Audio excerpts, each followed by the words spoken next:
They didn't even look me in the eye when they handed me the knife, just smiled and called it a strategic pivot. But the real betrayal didn't come from the CEO's lips. It came from the silence of the people I once bled for. That's what gutted me, not the exit, the erasure. My name is Nathan Hale. I'm 58 years old. For the last 22 years, I served as Chief Operating Officer at a company called CoreVest Systems, once a lean logistics startup, now a bloated tech conglomerate trying to pretend it still knows how to move fast. I was never the loudest in the room, never chased press or praise. My job was to make sure the trains ran on time. Supply chains, distribution, contracts, compliance. The quiet bones that held the place upright while others built personal brands on top of it. I knew something was coming. The air had shifted. Meetings got shorter. Updates got vaguer. Then they scheduled the strategy alignment session. No agenda. Just a calendar invite in my inbox at 6:07 a.m. with the CEO's initials in the subject line. Ethan Reyes, a man I once mentored, a man who, 10 years ago, cried in my office after his first major screw-up and called me the backbone of this place. Funny how memory fades when ambition climbs. The boardroom was already half full when I walked in. Ethan was at the head of the table, sleeves rolled up, playing casual king. Beside him sat a kid I didn't recognize, mid-20s probably, scrolling his phone like he was bored to be there. The others, VPs, division heads, even Mark, the CFO I'd personally recruited, offered tight nods and little else. Ethan stood, smiled that too white, too perfect grin. "Nate," he said, voice oozing with that manufactured warmth. "Thank you for joining." I didn't sit. "This isn't easy," he began. "But as we pivot to a more digitally native leadership model, we need executives who represent the future." Then he said it, the sentence I'll never forget. "You're a relic of a world that no longer works." He delivered it like a compliment, like I should be proud of my extinction. No one stopped him. Not Mark, who used to ask me to review his budgets before sending them to the board. Not Alyssa, who once told me I saved her division from collapse. They all just sat there, watching me get erased. I nodded once. Not because I agreed, because I wasn't going to give them a show. I adjusted my tie, looked Ethan dead in the eye, and said, "Then I won't waste your future's time." I walked out without a sound. Not a chair creaked, not a throat cleared. Just the whisper of my shoes on polished floors and the slow closing of a door that once opened because of me. The elevator ride down felt longer than usual. I stared at my reflection in the mirrored walls, still strong, still composed, but something behind the eyes had changed. Not broken, just shifted. When I got home, I didn't pour a drink. I didn't rage. I didn't even tell anyone. I walked straight into my home office, flicked on the desk lamp, and stood in the silence. This room had seen it all. Midnight calls with vendors, fire drills that saved contracts, strategies written on the backs of napkins and refined until they hummed. Every framed certificate on the wall, every binder on the shelf, told the story of a man who never stopped learning, never stopped building. I opened the drawers, pulled everything out, not to discard, to distill. Stripped the desk to its bones, wiped the surface clean, took down the plaques, the awards, even the photo of me and Ethan back when he still wore humility like a second skin. I wasn't angry, I was awake. They thought they'd closed a chapter. What they did, what Ethan did, was light the first match in a book I hadn't finished writing. I stood in that empty office, moonlight catching the glass of the now bare frames, and I felt something I hadn't felt in years. Hunger. They think I'm outdated. But what they don't know, what none of them realize, is that the old systems still work. They just don't shout about it on Instagram. And I still know how to build things. Tomorrow, I won't look for another job. Tomorrow I start designing something they won't see coming. Because I wasn't the relic. I was the architect. And I've still got blueprints. I tried to disappear. Really, I did. The first week after I left CoreVest, I turned off every notification, deleted the apps that tethered me to the chaos, and swore to myself I'd rest. I spent the mornings gardening, afternoons walking the trails behind my house. I read the books I never had time for, biographies of real leaders, not influencers with veneers. For a while, it worked. The silence felt earned. My hands remembered what it meant to plant, not just schedule. But something wouldn't let me go. It wasn't anger, not exactly. more like a low, persistent hum in the back of my mind, like my brain didn't believe the game was really over. Then came the coffee shop.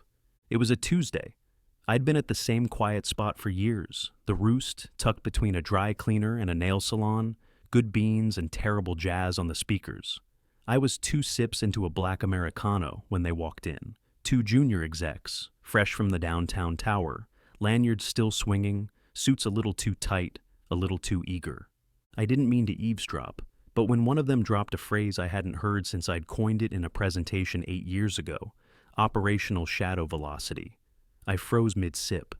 "You know who really nailed it?" one of them said, stirring his oversweetened latte. "Mason, guy just gets it. His Q2 strategy doc was all over that velocity principle. Total beast." Mason? That would be my replacement. The influencer. The man-child who once posted a shirtless photo captioned, "Woke up thinking about KPIs." They kept talking, metrics, growth hacks, a vibe shift in synergy, whatever the hell that meant. But all I could hear was the theft, my frameworks, my language, paraded around like it was minted from scratch. I didn't confront them, didn't even make eye contact. I just sat there, letting the sting bloom quiet in my chest, and opened my phone. I hadn't looked Mason up before, didn't want to give him the satisfaction of a view. But now I needed to know who I'd been replaced by. His LinkedIn was a carnival, banner photo of him on a rooftop, hair tousled by manufactured wind. Keynote speaker, culture hacker, vision-driven executive. He had over 90,000 followers, most of whom seemed to confuse charisma for competence. His posts were a collage of half-digested business cliches. Your vibe attracts your tribe. Execution eats strategy for breakfast, but vision drinks the coffee. And endless threads on hustle. Always hustle, as if burning out at 28 was the goal. One video had him pacing on a TEDx stage, sleeves rolled, voice lifted with pretend humility. He was quoting Simon Sinek, misquoting Drucker, and offering nothing real, nothing hard, nothing earned. The comments were flooded with emojis, fire, applause, lightning bolts. It was theater. All of it. I closed the app and sat back in my chair. Not mad, clear. He didn't beat me, he outshouted me. That's all. I didn't lose because I was wrong. I lost because I spoke in blueprints and they wanted neon. They wanted fast, flash, sound bites. And I had always spoken in systems. But systems last. I paid for my coffee and walked home in the rain, not bothering with an umbrella. My mind was moving faster than my feet. By the time I hit my porch, I already knew. I'm not done. I'm not chasing a comeback, not begging for relevance. I'm not going to tweet or post or rebrand myself with a ring light and a Canva template, but I am going to rebuild, quietly, deliberately, from the ground up. Let the noise keep buzzing. Let them chase likes and metrics that don't tie to margins. I've seen the guts of real companies. I've rebuilt departments no PR campaign could save, and I know how long the spotlight lasts before it burns out. That night, I sat down at the clean desk in my empty office, the one I'd cleared out the night they fired me. I opened a fresh notebook, paper, not digital, and wrote 4 words at the top of the page. They mistake noise for value. And then I started sketching. Not revenge, not fantasy, just a plan. The kind that can't be clapped for on Instagram, but the kind that endures. It started with one call. A former colleague, now COO, at a small but promising logistics startup, reached out. Said he heard I was off the grid, but wondered if I had time for a quiet consult. Nothing official, no NDAs, just coffee and clarity. We met at a co-working space downtown, sleek, sterile, all glass walls and overpriced sparkling water. He brought me a problem disguised as a question. How do you scale efficiently without hemorrhaging control? I asked for a whiteboard. By the time we finished, 3 hours had passed and a junior project manager had pulled up a chair just to listen. I left with no contract, no handshake deal, just a quiet agreement to keep talking. A week later, they wired me a consulting fee and introduced me to 2 more companies. That's how it began. 1 became 3, 3 became 5, all word of mouth, all off the radar. Startups, mid-sized firms, a few legacy operations clawing for relevance. What they all had in common was exhaustion, tired of leadership that spoke in hashtags and delivered in half measures. These were people who didn't need to be inspired. They needed to be rebuilt. I didn't advertise. No website, no podcast, no LinkedIn comeback story. I didn't need to. I had results. I took a small corner at a private co-working space. Third floor, back corner, no signage. My name wasn't on the door, but the room was always booked. Late nights bled into early mornings. I felt sharper than I had in years. I rebuilt systems. I restructured org charts. I identified redundancies, exposed financial inefficiencies, restored workflows that were buried under influencer jargon and culture decks, filled with nothing but emojis. And then, one night, close to midnight, coffee in hand and blueprints sprawled across my desk, I noticed a pattern. 3 of my clients were direct competitors of CoreVest. Different sectors, similar functions, overlapping vendors, shared talent pools. I hadn't sought it out, but the board had handed me the blade, and now they were bleeding themselves. I leaned back in my chair and smiled, not out of spite, out of understanding. You don't have to attack a structure to bring it down. You just build a better one beside it, quietly, until gravity does the rest. The more I consulted, the more I listened. Disillusioned execs. Analysts passed over for promotions because they didn't know how to build a personal brand. People who still believed in fundamentals. They began sending me documents, financial models, insider decks, feedback reports from clients that CoreVest had neglected in favor of flashier deals. The empire Ethan built had a weak spine. Their marketing budget was bloated, up 43% year over year, but returns down 12%. Their supply chain was fragile, outsourced to low-bid partners with no contingencies. And Ethan, he was busy filming content in front of a Tesla with a ring light and a drone. I studied it all. Their foundation wasn't failing because of malice. It was failing because they'd confused being loud with being right. So I started adjusting my clients' strategies, subtly but with intention. Where CoreVest raised prices, we undercut with better service.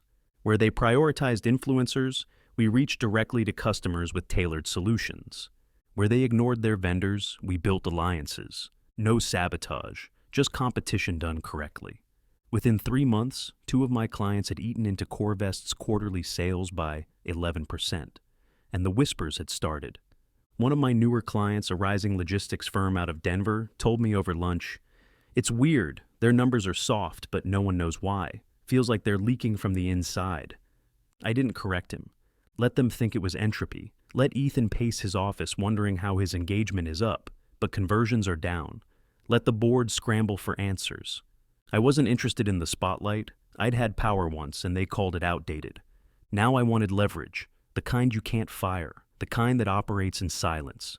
Every night, I left the co-working space when the halls were empty, locked the door behind me, phone dark, inbox cleared, and every morning I returned, not chasing relevance, but sharpening it. The irony didn't escape me. They dismissed me as a relic, but relics endure, trends pass, noise fades. But systems outlive kings. They introduced me as a guest strategist with extensive operational experience. No name, no photo.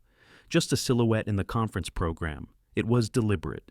The anonymity gave me power. No one in the room knew what I was about to do, especially not the men in the third row wearing CoreVest lapel pins.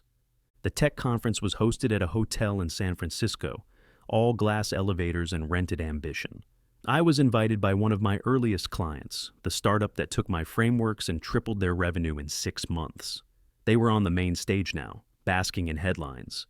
But they remembered who got them there, and they offered me something better than recognition. A seat on a closed-door strategy panel attended by major investors and decision-makers. I arrived 15 minutes early, no fanfare, no lanyard, just a navy suit, clean shave, and a notebook tucked under my arm. The room filled quickly, maybe 50-60 people, most of them older, seasoned, a few younger hedge fund guys with overpriced watches and postures molded by arrogance. And then there were 3 faces I knew too well, CoreVest shareholders. I didn't flinch. They glanced at me, but didn't look twice. Why would they? The last time they saw me, I was standing beside Ethan Reyes, championing the quarterly roadmap he eventually claimed as his own. Back then, I wore their logo. Now, I wore silence. The moderator opened the session. We're here to talk about sustainable scale in a saturated market, what works, what doesn't, and what gets companies quietly killed. Perfect. When it was my turn to speak, I didn't pace or gesture. I stayed seated, calm, measured. My voice didn't rise. It sharpened. I talked about frameworks, real ones. I explained how operational latency hides behind marketing spend, how culture decks aren't culture, and noise isn't traction. I outlined how most modern tech firms run on borrowed time, confused applause for validation, and outsourced their backbone to consultants who couldn't spell P and L. I never said Corvest's name. I didn't have to. When the Q&A opened, someone asked me how a board should evaluate if leadership is disruptive or just loud. I smiled once, just a flicker. Look at the systems, I said. If the leader vanished tomorrow, would anything still function? If not, you don't have a company. You have a personality cult with a burn rate. The room went quiet. Even the air stiffened. I glanced down at my notebook, flipped the page, and spoke one last time before the moderator moved on. Leadership should whisper through structure, not scream through branding. You don't need charisma to build a supply chain that doesn't collapse in Q4. Afterward, I left through a side hallway. One of the shareholders followed. He caught up near the elevators, hand extended. "That was sharp," he said. "Mind if I ask where you've worked?" I shook his hand, looked him dead in the eye, and said, "I'm just someone who remembers how things used to be built." He didn't make the connection, but I saw the flicker of doubt crawl across his face. The kind that sticks. The kind that festers. 2 weeks later, the whispers started. A memo leaked, performance metrics, budget misallocations, culture turnover rates. Numbers don't lie. And they painted a very different picture than the CEO's curated Instagram reel. Investors asked questions. The board grew uneasy. Then came the audit. Internal, quiet, but thorough. And finally, inevitable. A vote. No press release, no fanfare, just a closed-door session and a carefully worded announcement. Leadership transition effective immediately. Ethan was out. Corvest stock dipped 8% the next morning. Analysts used words like stability concern and brand misalignment. But I knew what it was. Course correction. I didn't gloat. I didn't call anyone. I didn't post a single word. But that night, I poured a drink, neat, nothing fancy, and stood at the window of my office watching the city flicker like a server room in sleep mode. They'd called me obsolete. But obsolete things don't shift markets. I never wanted my old seat back. That chapter's done. What I wanted, what I built, was truth. Quiet, unshakable truth. I didn't need revenge, I needed confirmation, and now I had it. They won't remember the post that got the most likes. They'll remember the day the lights flickered and they realized, too late, who'd been holding the power switch all along. The lake barely moves this time of year. Glassy, still, like it's holding its breath. 6 months have passed since the vote, since the headlines buried Ethan's name under words like disruption fatigue and boardroom reckoning. I didn't frame any of the clippings. I didn't even save them. That was never the point. These days, my office looks nothing like it used to. No skyline, no glass towers, just pine walls, a wide oak desk, and the soft hush of water brushing the shore outside my window. I work barefoot. The phone doesn't ring unless I want it to. The only traffic I hear is the occasional loon calling from the far bank. And yet, I'm busier than ever. I advise 12 companies now. None of them are household names. That's by design. No IPOs on the calendar, no TEDx stages, just operators, builders. People who give a damn about getting it right. They don't come to me for press. They come to me when they want to last.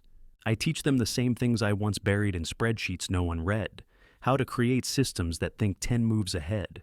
How to spot the cracks before the press release. How to lead when no one's watching, and how to stay quiet when everyone is.